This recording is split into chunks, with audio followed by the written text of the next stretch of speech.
देखिए जी, मैं कभी भी चमार को दलित कभी नहीं बोलता। चमार एक वो कौम है, एक मार्शल कौम है। दलित वर्ड तो ये कांग्रेस बीजेपी के लोगों ने दिया हुआ हम लोगों को। हम लोग अपने आप को दलित बोले क्यों? दलित लोग वो होते हैं जो दलदल के अंदर फंसे होते हैं। हम कांग्रेस बीजेपी का ऑप्शन अगर मैं बात करूं, बहन मायावती जी, हमारे 75 साल बीत चुके हैं, आज भी लोग हमें दलित कह के पुकार रहे हैं कि संसद में जाकर हम स्पीकर का गला पकड़ के अपनी बातों को मनवा सकते हैं। जी जय भीम। आप देखना शुरू कर चुके हैं दलित टाइम्स। मैं हूं अवनीश अवस्थी। आज हम हैं हरियाणा में के रोहतक में, और यहाँ हम आए हैं एक संत गुरु रविदास मंदिर पे। यहाँ चल रही थी चमारों की पंचायत। हमारे साथ यहाँ चमारों के जो नेता हैं वो उपस्थित हैं। हाँ भाई साहब, क्या नाम है आपका? सबसे पहले तो आपको जय भीम। और मंजीत मोखरा नाम है मेरा। और आज हम अपने संत शिरोमणि गुरु रविदास मंदिर की एक पावन धरती पर चमारों की एक पंचायत चल रही है। मुद्दा आपको मालूम है कि पिछले 15 साल से कलानौर विधानसभा के अंदर करीबन 48,000 चमारों की वोट होने के बावजूद भी यहाँ पर जो पार्टी विशेष हैं, चाहे वो कांग्रेस हो या बीजेपी हो, वो अलग अलग समाज को टिकट देकर एक चमार समाज का तिरस्कार कर रही हैं। तो अभी यहाँ पर पंचायत चल रही है और मैं खुद इच्छुक हूँ हल्का कलानौर से चुनाव लड़ने के लिए। फिलहाल मैं प्रदेश प्रभारी हूँ हरियाणा जनसेवक पार्टी बलराज कुंडू जी की पार्टी से, जिसके अंदर जो बलराज कुंडू जी हैं वो फिलहाल उनका जो शिक्षा को लेकर, मातृशक्ति को लेकर, बहन बेटियों को लेकर उन्होंने 30 से ज़्यादा बसें चलाई हुई हैं। अपने महम 24 से विधायक हैं वो भी प्रेजेंट में। तो उन्होंने भी मेरे को बोला है कि आप यहाँ से चुनाव लड़िए, क्योंकि 48,000 चमारों की संख्या बहुत ज़्यादा होती है। आज आपका जो मुख्य मुद्दा होगा इस चुनाव में क्या होगा, ये आप थोड़ी अपने पार्टी साइड के ये बताइए कि यहाँ के जो दलित है उनका क्या मुद्दा है? देखिए जी, मैं कभी भी चमार को दलित कभी नहीं बोलता। चमार एक वो कौम है, एक मार्शल कौम है। दलित वर्ड तो ये कांग्रेस बीजेपी के लोगों ने दिया हुआ हम लोगों को। हम लोग अपने आप को दलित बोले क्यों? दलित लोग वो होते हैं जो दलदल के अंदर फंसे होते हैं। हम लोग दलदल में फंसे वाले लोग नहीं है। आज संसद के अंदर देख लीजिए, हमारे भाई चंद्रशेखर रावण जी पहुंच गए हैं। मैं उनको दलित नहीं बोलूंगा। और पर कहा यह भी जाता है कि जो दल के साथ रहते हैं वो दलित है। नहीं, दल के साथ जो रहते हैं वो दल बल के साथ रहते हैं, लेकिन दलित वर्ड जो दिया गया कांग्रेस और बीजेपी के द्वारा दिया गया है शेड्यूल कास्ट को, अनुसूचित जाति और जनजाति को। अब मैं बात करूं आपसे कलानौर के अंदर, अगर कलानौर विधानसभा के अंदर नेता बहुत आएंगे, मुद्दे गिनवाएंगे। सबसे पहले तो यहाँ पे शिक्षा का सत्र इतना गिरा हुआ है और गवर्नमेंट स्कूल जितने भी हैं मैक्सिमम बंद किए जा चुके हैं। बाबा साहब अम्बेडकर ने एक बात कही है कि शिक्षा वो शेरनी का दूध है, जो पिएगा वही दहाड़ेगा। अगर मैं अपनी बात करूं, मैं आज बीटेक एमटेक एमबीए बहुत अच्छी यूनिवर्सिटी से फरीदाबाद से पढ़ के रिलायंस जियो के अंदर मैं कॉर्पोरेट हेड हूँ। अगर मैं बात करूं तो मुझे राजनीति करने की जरूरत क्या है? मेरा घर बार तो अच्छे ढंग से चल रहा है। लेकिन पिछले 5 साल के अंदर मैंने करीबन 2700 पर आंदोलन किए हैं। इस बीजेपी सरकार ने मेरे पर 9 से ज्यादा मुकदमे दर्ज किए हुए हैं, और वो मुकदमे ऐसे दर्ज किए हुए हैं कि उन्होंने कोशिश भी की थी मेरे ऊपर देशद्रोह लगाने की भी। आज राजनीतिक समीकरण बन चुके हैं। कलानौर के अंदर 48,000 चमार समाज के और बाकी इधर समाज की वोट हैं। और मैंने आंदोलन खाली एक समाज के लिए नहीं कि 36 बिरादरी के लिए किए हैं। आज मैंने पंचायत में अपनी बात रखी है। मेरी पार्टी मेरे को टिकट देने के लिए तैयार है। अगर समाज मेरे साथ है तो हम जरूर फतेह हासिल करेंगे।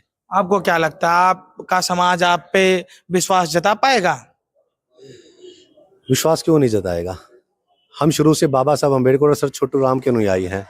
हमने उनकी किताबें पढ़ी हैं। हम लोग क्या है, हम लोग मिशनरी लोग हैं। हम लोग पूरे हरियाणा के अंदर हमारा संगठन चल रहा है। और अगर मैं बात करूँ समाज की, समाज है मेरा चमार समाज है फिलहाल तो, और वैसे 36 बिरादरी भी है। फिलहाल मैं चमार रेजिमेंट मेमोरियल चैरिटेबल ट्रस्ट का प्रेसिडेंट भी हूँ, और 3 साल मैंने संत शिरोमणि गुरु रविदास महासभा रोहतक का भी संचालन किया एज ए प्रेसिडेंट। उससे पहले मैं शेड्यूल कास्ट का राष्ट्रीय उपाध्यक्ष भी रह चुका हूँ। और आंदोलन मैं पूरी जितनी पंचायत बैठी है, अगर आप यहाँ पे बिल्कुल, अगर यहाँ से आप स्प्लिट करके देखेंगे, आप स्क्रूटनी करेंगे यहाँ पर, तो शायद मेरे से ज्यादा मैं नहीं मानता किसी ने सड़क पर उतरकर आंदोलन किए होंगे। यही कारण है कि मैं अपनी दावेदारी यहाँ पे ठोकने के लिए हूँ पंचायत के बीच। पर बात ऐसी है कि हरियाणा में कांग्रेस बीजेपी चल रही है, और आप जैसा बता रहे हैं कि स्कूलें बंद हो रही हैं, तो उसके लिए दलित क्या सोच रहा है कि कांग्रेस और बीजेपी का ऑप्शन क्या हो सकता है? कांग्रेस बीजेपी का ऑप्शन अगर मैं बात करूं तो भाई चंद्रशेखर रावण जी हैं और हमारी एक पार्टी हरियाणा जनसेवक पार्टी। अगर मैं इन दोनों की बात करूं, किसी कारण से हमारी पार्टी का गठबंधन नहीं हो पाया। तो चंद्रशेखर भाई जी जब सांसद बने थे तो हमारी पार्टी ने भी खूब सहयोग किया था उनका। और भविष्य की अगर राजनीति की बात करें, हरियाणा से आम आदमी पार्टी का सुपड़ा साफ हो चुका है। यहाँ से अगर मैं बात करूं तो बीएसपी का लोकसभा में मुझे बताने की जरूरत नहीं है।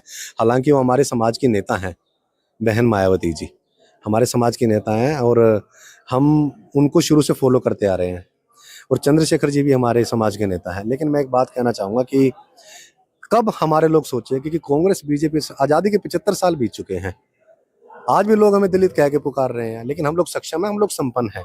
जब देश की संसद में जाकर हम स्पीकर का गला पकड़ के अपनी बातों को मनवा सकते हैं, तो हमारा ये दायित्व बनता है कि आज कलानौर की इस धरती पर एक चमार समाज के व्यक्ति को आगे निकलना चाहिए और 36 बिरादरी के सहयोग की जरूरत है। और बहुजन समाज पार्टी जब अपने कैंडिडेट को उतारेगी, वो भी तो ये कहेगी कि लोकसभा में चमारों के लिए मायावती ने इस्तीफा दे दिया। और उत्तर प्रदेश आप जाके देखो, उत्तर प्रदेश में चमारों का खूब विकास किया बहन जी ने।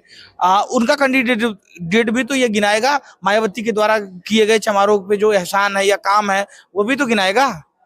आपको शायद मालूम नहीं कि आपके पास प्रॉपर डाटा नहीं है, और मैं क्षमा चाहूंगा, मैं आपके ऊपर कटाक्ष कर रहा हूं। अगर मैं हल्का कलानौर की बीएसपी की बात करूं, आज तक कभी भी 5000 से ऊपर वोट नहीं आई, 48,000 वोट होने के बावजूद। और अगर मैं आपसे लोकसभा की बात करूं, अभी अभी लोकसभा का चुनाव हुआ था, रोहतक लोकसभा के अंदर बीएसपी के कैंडिडेट ने फॉर्म भरा और उसको कांग्रेस के द्वारा खरीद लिया गया। कहीं ना कहीं साठ-गांठ हुई। तो बहन मायावती की अगर मैं बात करूं, हल्का कलानौर में चमारों के 48,000 वोट होने के बावजूद, हालांकि हाथी के निशान पे लगाते हैं, 5,000 से ऊपर आज तक वोट नहीं आई। तो इतने सालों से जब 5,000 का जो बाउंड्री क्रॉस नहीं कर पाई, यही कारण है मैंने हरियाणा जनसेवक पार्टी को चुना। क्योंकि हरियाणा जनसेवक पार्टी हमारे एक ऐसे समाज सेवी भाई की पार्टी है जिसमें जाट और चमार का प्रॉपर कॉम्बिनेशन फिट बैठता है। 90,000 वोट जाटों की, 48,000 वोट चमारों की है। पर वो मायावती भी तो गठबंधन कर रही हो ओपी चौटाला से, और वो भी कह रहे हैं दलित और जाट का बड़ा अच्छा कॉम्बिनेशन बैठ रहा है, उनके भी लोग यही कह रहे हैं। देखिए जी, ओपी चौटाला का लोकसभा में क्या रिजल्ट रहा मुझे बताने की जरूरत नहीं है। पिछले 15 साल का आप रिकॉर्ड उठा के देख लीजिए, ओपी चौटाला का आज तक लोकसभा में कैंडिडेट तक नहीं गया। पर ये कहा जाता है ओपी चौटाला चुनाव के जो मौसम वैज्ञानिक हैं वो 5 बार यहाँ के मुख्यमंत्री रहे हैं, तो उनको इतना भी कम नहीं आंका जा सकता। ओपी चौटाला की पार्टी पिछले 15 साल से नहीं, 20 साल से सत्ता से दूर हो, पिछले 15 साल से फिलहाल सत्ता से दूर है। ठीक है, वो प्रयत्न कर रहे हैं। और उस पार्टी के मैं एक खास बात कहूंगा, मैंने कभी कांग्रेस बीजेपी के पोस्टर पर बाबा साहब अम्बेडकर और सर छोटूराम के पोस्टर के फोटोज को नहीं देखा। ओपी चौटाला जी को मैं कहूंगा ये बात कि उनके पोस्टर पर मुझे बाबा साहब अम्बेडकर की फोटो दिखाई देती है। तो मैं मानता हूं वो कोशिश कर रहे हैं, पर हाल ही में फिलहाल जो माहौल चल रहा है उसमें मुझे लगता नहीं है कि ये जो गठबंधन है कोई 1 या 2 से ऊपर सीट ले पाएगा हरियाणा के अंदर, क्योंकि पिछले चुनाव के अंदर भी यही हाल था, केवल 1 सीट आई थी।